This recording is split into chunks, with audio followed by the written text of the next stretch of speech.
Since assuming office in 2013 with a landslide victory at the polls, the Keith Mitchell-led administration had made one thing very clear.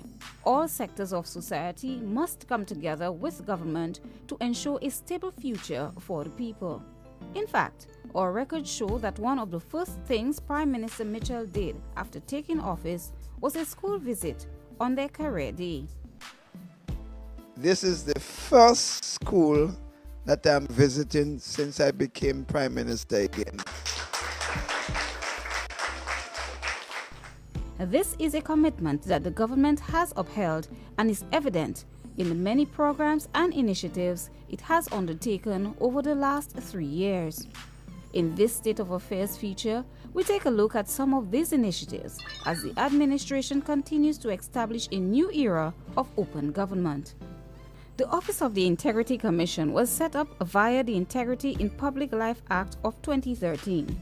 The Act breathed new life into the independent body which oversees the Prevention of Corruption Act as well. In fact, government signed onto the United Nations Convention Against Corruption in April of 2015.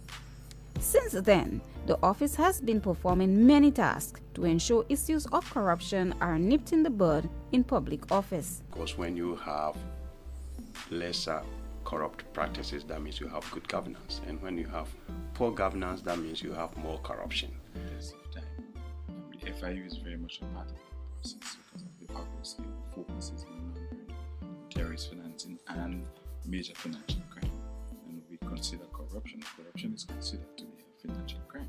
It's very evident by the fact that the Integrity Commission's work is regarded in the Commonwealth and the OAS as best practice, exemplified by Grenada's leadership in the new Commonwealth Caribbean Network, which is chaired by Grenada in the person of our own Justice Dame Monica Joseph. Alongside the Office of the Integrity Commission is the Office of the Ombudsman. Parliament approved the Act in 2007 under the then NNP administration, and the office was officially established in 2009. Its role is simple: to shield the people from injustice in dealing with public authorities. It was set up basically to investigate complaints by the general public of basically maladministration in government entities. And by that I mean like the ministries, the statutory bodies, and other government authorities. At the heart of the administration's thrust for creating a new era of open government is the Social Partners Committee, chaired by the Prime Minister himself. It was established in 2013 upon Dr. Mitchell's return to office. The committee meets monthly and discusses state business regarding policies and programs. It's made of representatives of Grenada Industrial Development Corporation, trade unions, Pentecostal Assembly, Conference of Churches, and civil society. Because it signifies the willingness of all partners to put Grenada first. Added to the various entities set up to ensure accountability in government and the public sector, the administration made regular school and ministry visits mandatory. Added to that, a series of constituency forums was held where the Prime Minister will face constituents in a public forum, opening him up for scrutiny and questions. This attitude of openness has earned the Prime Minister much accolades from international counterparts.